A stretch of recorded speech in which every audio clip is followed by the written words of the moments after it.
This is how it would look, Griff. Just us. No people, no politics. But see, the problem is, we haven't heard from you yet.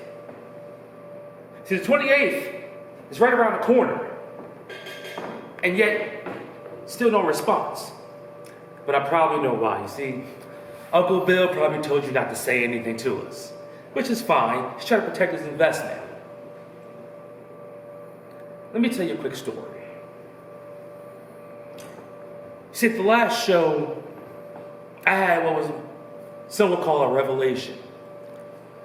I understand why Bill acts the way he acts, especially when it comes to the undeniable. And it all happened when a particular person came up on the screen by the name of Stephen Platinum. And you can hear the venom in Bill Barron's voice when he speaks about Stephen Platinum. You can hear the disdain on his voice, the disrespect towards Stephen Platinum. And at that very moment, I understood why. Since the minute we got here, why Bill Barron's been on our ass ever since. It's because when you look at the undeniable, you see the fingerprints of Stephen Platinum.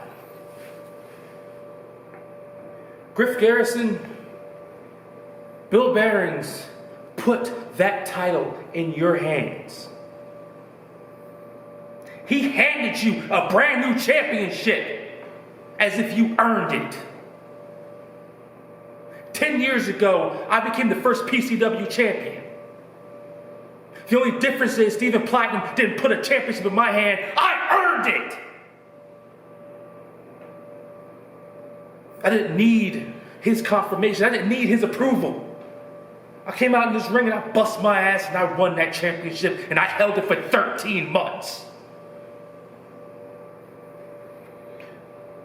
Griff Garrison, I want you to do me a favor. I want you to take Bill Barron's, put him to the side, because I want you to think for yourself. March 28th, Matthew Hankins and I will be in this building. We'll be geared up, and we're ready to fight. All you gotta do is show up. Bring that brand new championship that was handed to you. Bring that new championship that was given to you. And bring whatever fight that you think you might have. Because you may have had matches. I've been in wars. You ain't battle tested, but on the 28th, if you show up, promise you, you'll be in the biggest fight of your life because you would never wrestle anyone like me. I am the best in this world. And on March 28th, if you show up, please, begging you show up. You will find out firsthand why I am the best. And I will be exactly what I should have been a long time ago. I will be your new Anarchy heavyweight champion. Not because it's handed to me, because I damn well deserve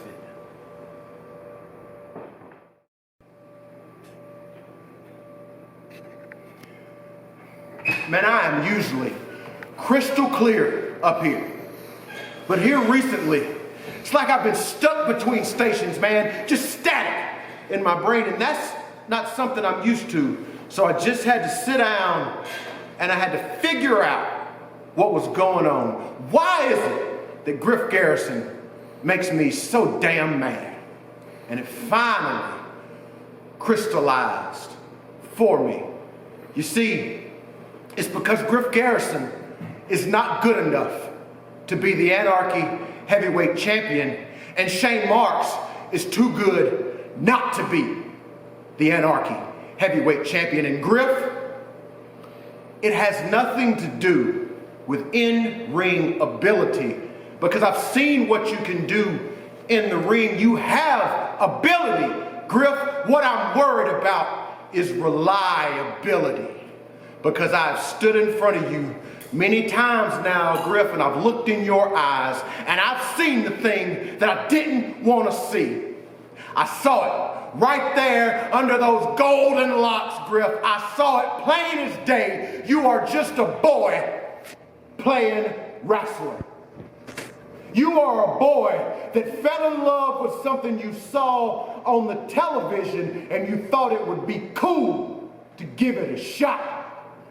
But when I look in the mirror, Griff, and when I look in the eyes of my brother Shane Marks, I don't see a boy playing wrestler. I see a man consumed by wrestling. You see, Griff, let me tell you how it ends for you, son. One of these days, some pretty little girl's gonna tell you she's tired of coming in second to this.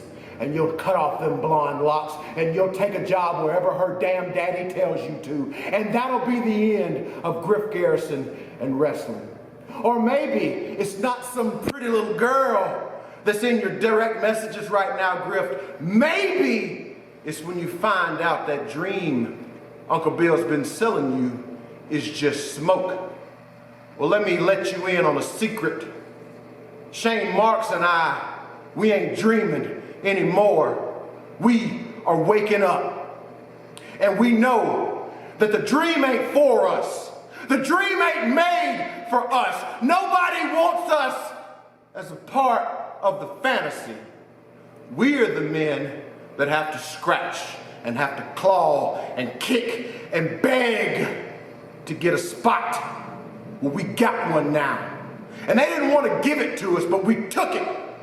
And that means on the 28th, Griff, we're one step away from cementing ourselves, not as dreamers, but as achievers.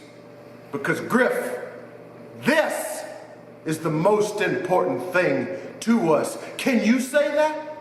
This is the thing we want. I know some people will say those cats, they don't care nothing about anarchy, but we do. And do you know why we do, Griff? Because we're the last of a dead breed.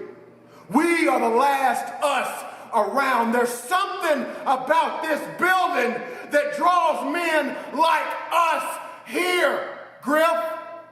It brings us here, even though nobody wants it to be, but we show up here and we have to prove ourselves here. I told you, Griff, how it ends for you.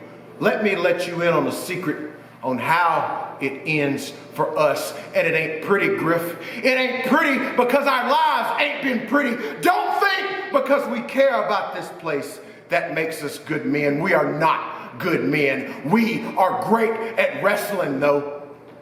But I talked about the relationship that you might have, Griff. I'm going to tell you about our relationships that we have left, broken ones in the dirt everywhere we've gone. Ain't no woman ever told us she was coming in second to this and stood around. It's just bad relationships and broken promises, Griff. And do you know how it ends for us? It ends with us being the old guys in the back, Griff, sniffing around, trying to find the spot. Hey man, we'll be in the battle royal. Hey man, we don't mind working security. We just hope somebody remembers us, Griff. That's how it ends for us. So long after you've left this thing, with food left on the table, we have started eating scraps. That's how it ends for us. But maybe if we're lucky, Griff, we get a different ending. And I can tell you that ain't no fairy tale either. Because the only thing that might happen great for us to get out of this thing is maybe one night between some podunk town and home, Griff, maybe a blink goes on a little too long and it turns into a nod. And maybe we've sang our last song and the right lullaby is on the radio and maybe I drift off to sleep, Griff, and maybe we careen right off that highway across the yellow line into history. That's the best ending we can get, Griff. But let me tell you this. If that destruction is our lot, you can bet one thing. When they pull our mangled carcasses out of that smoldering wreckage, my hand and Shane Marks' hand will be on that Anarchy Heavyweight Championship title. Because Griff, we live for this. We bleed for this. And Griff Garrison, we will die for this. Will you?